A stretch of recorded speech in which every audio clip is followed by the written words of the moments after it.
Many students in the world today are facing the same problem. The excessive amount of homework.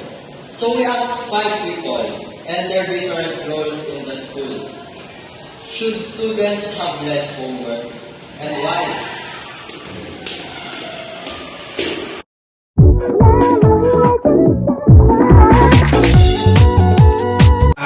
Sure.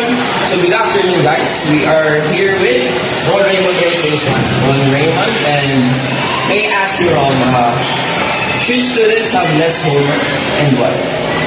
Sa pananaw ko, oo. Dahil kung tutusin, 2 o 3 homework sapat na eh. Pero yung dadamihan mo pa, medyo ano na yun, mabigat na sa akin yun. Kung ako nakaka-relate, dahil ako, nape-pressure din ako. Apurado ko lagi, pagkalimang nakasabay-sabay, diba? Kung bibigyan natin ng adjustment, 3 homework lang kada subject o 2, sapat mo yun, matututo na ako to. Diba? So yun lang ang masasabi ko. So thank you for that wonderful answer. And yes. Sean, so good afternoon, everyone. Today we are with Lance Villarreal from grade 12U. So our question for today is, do you think students should have less homework and why? For me, ang dapat na mangyari dyan is dapat mas marami ang lessons kaysa sa homeworks. Ang mga students, kapag binigyan mo na sila ng homeworks, ay gagawin lang nila but hindi mo malalaman if may napupunin sila doon. So, for me, ang prefer ko is more lesson, less homework. That's all. Thank you for that wonderful answer. Thank you po. Go! Good afternoon, everyone. Today we are here with Mami Glenda. So, this is Tita Glenda, and today our question for today is, should students have less homework and why?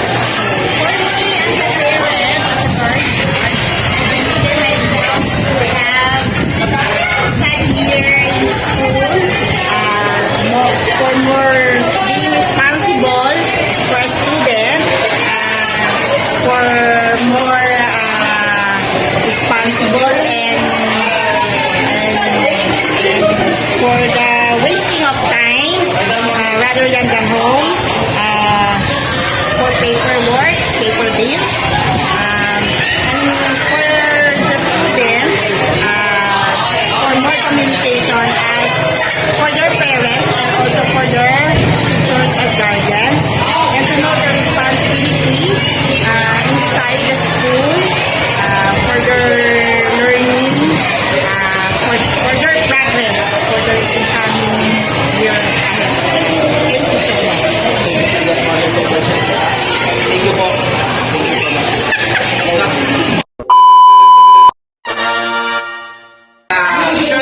Good afternoon, guys. Today we are here with Miss Cassandra May A.D. from the elementary department. Our first question, our question for today is, should students have less homework and why?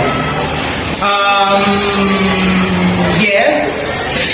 Actually, our school promotes the no homework policy. Actually, wala naman tayong homework sa school. Meron tayo HILA or yung tinatawag na Home Independent Learning Activities and yung mga asynchronous activities natin para mas mahabol ng mga students natin yung mga naiiwan nila ng mga school activities. So,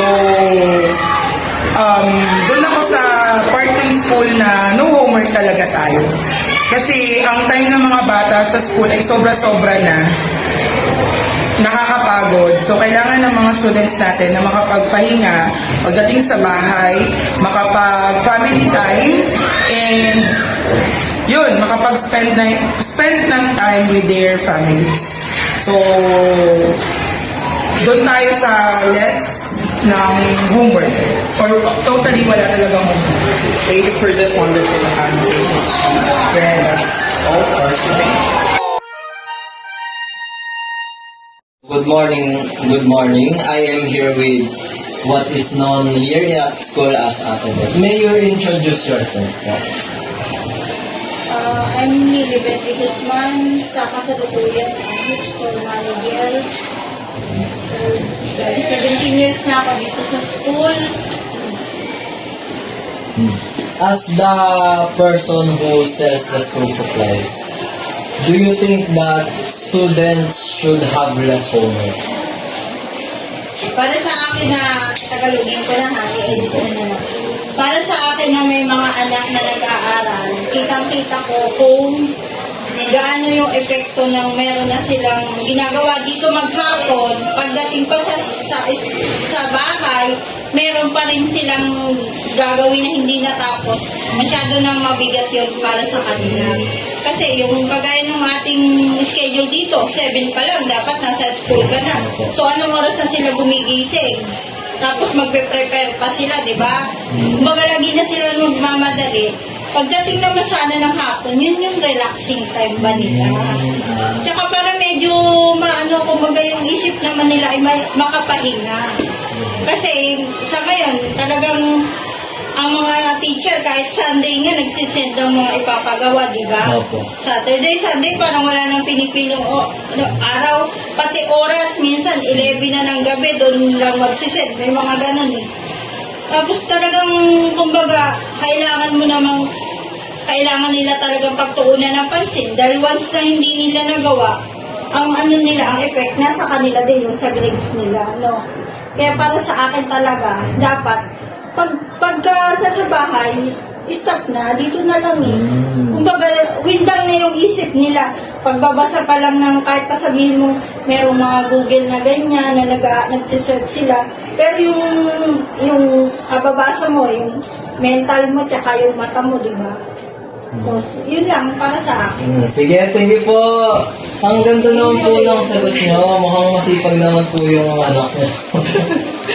Sige, thank you po sa video. Babalik po kami mamaya. Sige, thank you. Hearing both sides of this topic, we can see that the opinions on this topic are mixed, with people from different perspectives, clashing with both their opinions, having strong logical reasoning between them. Although having strong reason, the best way to solve this problem is by making homework less but more efficient, making both teachers and students have less homework and effective learning processes. The students their equal time to learn about the outside world, their responsibilities, themselves, and the time to play.